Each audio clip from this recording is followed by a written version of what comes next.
Another day, another dollar. I'm hungry for some bread. So let's get straight into it. All right. Today, I was a little bit busy, and then when I decided, because look, before I left, right, to run some errands, I analyzed the market. But then where I was, my phone, one, it was low. It was low on power. Two, had no data. So that was the bummer, right? But the premise, is it the premise? The whole trade on how it was supposed to be played out successfully. TP hit, right? So I had a late entry, one. Two, the entry that I put for the second time that was supposed to make more yield, right? To yield more results. It did go into profit for a bit, and then it rejected. The market came back, took it out, then still went up, right? But I do understand why it did what it did. Like I said, you know what I told you guys about manipulation. If you say the market manipulated you, and then you do nothing about it, it's just a way of you weaponizing the market manipulation. But there's a reason it did what it did, but you just didn't understand it. I guess that's what people would call manipulation. Same thing that happened with FOMC. The market manipulated before it went into my take profit area. Why it did that, I don't know. Why it had to sell, right? I don't know why it chose to sell and then still go with my take profit. Maybe because there was unfilled bullish orders that were right below my entry point. That was it. And based off market analysis, it would make sense why it did what it did. All right, so let me just show you the trade we took today, and then what else I was expecting to happen but didn't. And then right now the market just skyrocketed, bro. It just skyrocketed. All right, so let's get straight into the markets, right? So basically on the 1 hour time frame, right, this was it. I saw there was an order block, right? But then I thought if I extend this, what do you call this thing? If I extend the Fibonacci, the entry will be right there. But then surprise, surprise, the entry was not right there. So I had to go on the 5 minute time frame to find an order block. The most extreme order block that would have changed candle. So let me remove this because this didn't add to the trade, right? And then this was my take profit target, right? It was a nice 1:3 or 5. Let me see. It was a 1:4. Perfect trade, right? As well as note this, almost all my setups at 1:3 they reject for some reason. If you take a look at this, I'll show you guys next time. At 1:3 they reject, go back to somewhere near entry point, and then go back up. Like, bro, it was $4 stop loss after moving $12.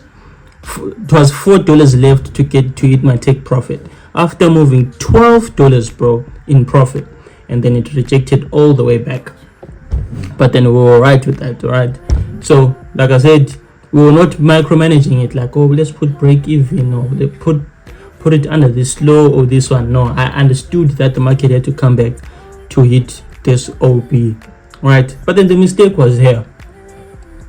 Instead of placing my stop loss right below here, and I'm happy was this 14.3. So it's like a $3 order block. But then that's the reason the market needs a $5 space, the one I usually take. And if you look at it from 17 to 12, that's a $5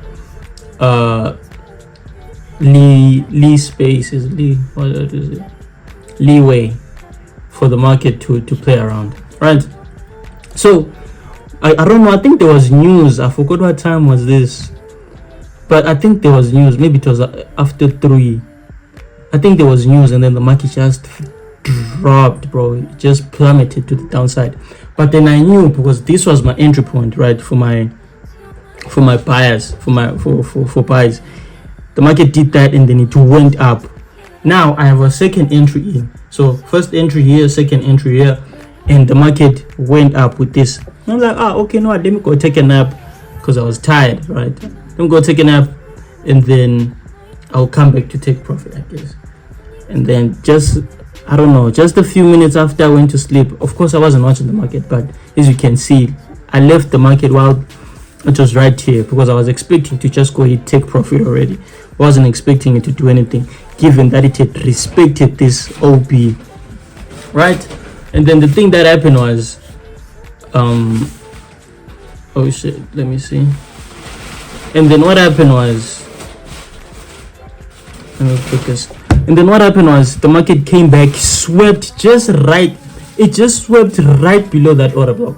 Just swept right below it and then went up. But because I was sleeping, I could have entered a second entry, right? When it left this fair value gap, I really could have entered a second entry right there. But I was sleeping, so I was going to get the money back I had lost here. But then, you know, that happened. And then the time I woke up when the market was here. So the market just pushed up right here, and I was like, you know what, man, I think I'm done for the day.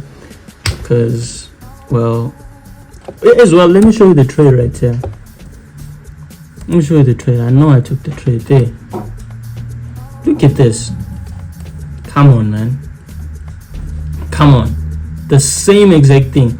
Rejection off of this, and I was like, okay, it didn't sweep, make any sweep of liquidity or the change of character, but what it did was it created liquidity right there, swept it, changed of character, and then we had an order block.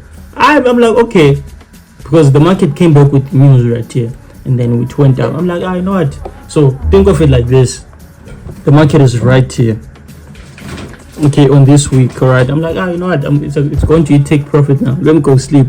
I go sleep, and then it just wicks me out, bro. It wicks me out. And on this one, I had placed a bigger lot size, but that doesn't matter because this trade, the first trade that we had, so it canceled out the loss and we ended the day in a profit, in profits. All right, it canceled out this loss, and then see all the data is recorded profit, but we would have made more than we made today.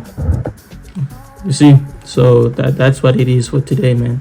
And now another thing, I actually thought of holding this trade, but hey, man, I was just like, no, let me just take my piece today and let me go sleep. And right now, I'm waiting for the market to come on the 4 hour. We have a nice 4 hour zone right here, so I'm sure this is the zone I will trade tomorrow. That's the zone we'll deal with tomorrow. So however it does right now, I don't care, man, because I know it's going to come back, and then perhaps we'll hold it from there.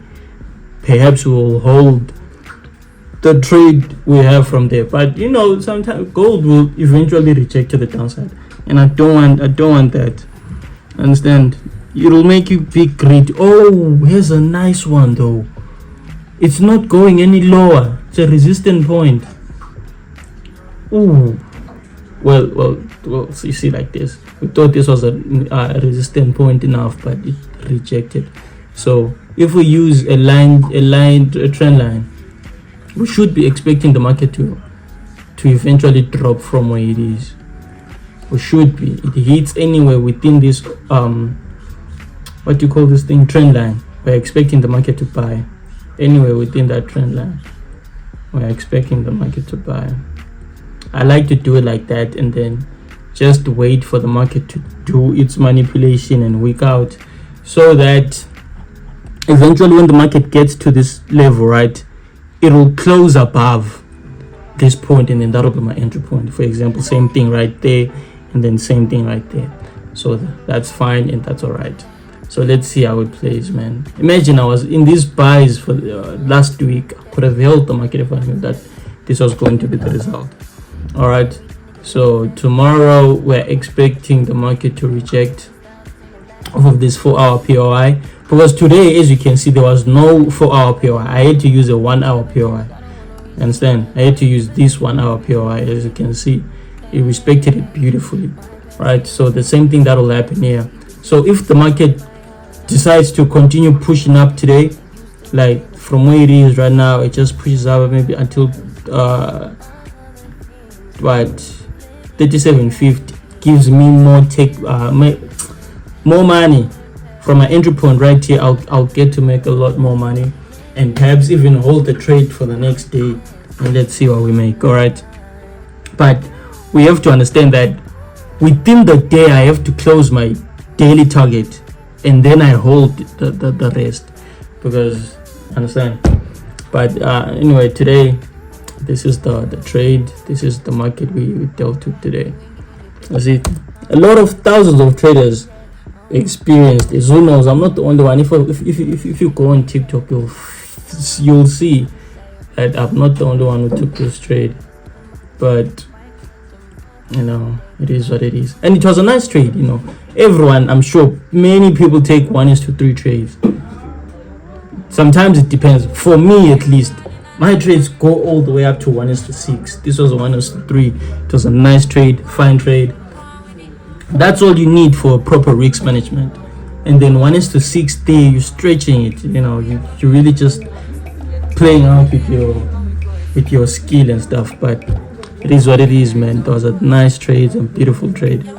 So see you guys tomorrow, man. See you guys tomorrow.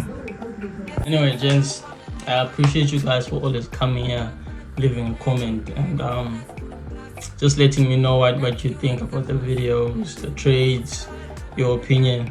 Understand? Although I'm not going to be changing my strategy like that, I'm going to change whatever has to be changed because of what I'm peeping on the market. It's crazy, like the way I had my entry points for the past 2-3 years. Right now I've adopted another entry point. It doesn't mean I've forgotten my entry point back then. It's still the same way, but it's just okay. If it does this and I don't get a clear change of character on the 5 or 15 minute time frame, this is what I should expect on the 1 hour. I get that on the 1 hour. Whatever happened on the 15 minute time frame, the manipulation or whatever, I should forget it. If I get it on the 15 minute time frame, I should go and look at what the 1 hour is closing like. If it closes the way I want it to, I know that this is a good trade. Then we take it and out. Simple as that, man. It's crazy. But you know, the market changes. It's not like the market changes. I don't know what it is, but you have to adjust to your strategy to it, because your strategy cannot be rigid. That's one thing. It just cannot be rigid. So you need to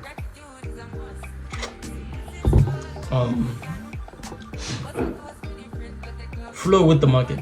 This is important because on days where you're losing, it's sometimes not you losing just because of like, oh no, your strategy, you fell on the wrong side of the probability. No, it's just because there are some things we haven't taken into note. For example, this trade I took today, the second trade that took me out, it was a simple thing of like, okay, no man, that was a liquidity point. You should have placed your stop loss at a point of invalidation. That's point blank. That's something you should know. Place your stop loss at a point of invalidation. If it comes and sweeps this point, that means your trade was inaccurate. But was my trade inaccurate from where I placed the stop loss? No, it still went up. So that's something to note for next time's sake, alright? Because your trade could potentially go into drawdown. Sometimes it could take. When I back tested this one time, this past week, there was a trade I took. It was like 5 hours. It took like 5 hours in drawdown. And mind you, I take the same like the same stop, which is like 50 pips. Just 5 hours in drawdown. Basically, it just goes into profit, 20 pips, 30 pips, go back into, you see, like that, just playing like that. Took it 5 hours and then eventually went into take profit. That's the thing. It was unlike today. Today I took this trade after around 1-ish or 2-ish. It was around 2, yeah, if not 3. And then it hit the trade within the same hour. You did take profit within the next two hours. Let me just say 2 hours. See, it's different. But then on some days, there are days where I enter the trade at 9 a.m. Sometimes 10 a.m. Sometimes 12 a.m. And then I hold the trade until 3. You see, sometimes it's really not. Patience counts, man. So it's not that your strategy is faulty. You just need to follow market conditions and you'll be good. You'll be very good. You'll be very good. Otherwise, man, thank you for coming. I see the past 3 videos are going crazy. That's insane. For those that know, these videos were not like, what? No, that's insane. I won't lie. The past 3 videos have been going crazy, bro. Have been going crazy. Most amount of engagement. The videos are going insane. I didn't post anything over the weekend just because I didn't want it to be just a random regular video. But today, man, I took the trade. It is what it is. So we're nearing. Anyway, what's important is you close the profit. Sometimes it's really not. It's not big profit. Not every day is the same. Not every day is the same, and that's all right. All right. So take the trade, and then that's it, man. See you guys tomorrow. Like already you know what we are looking at tomorrow. Given that it respects, it closes above that 4-hour POI. It'll be good tomorrow to set for buys, and then we run it up. Thank you guys. See you guys tomorrow. Bring a friend. Bring a dollar, sir.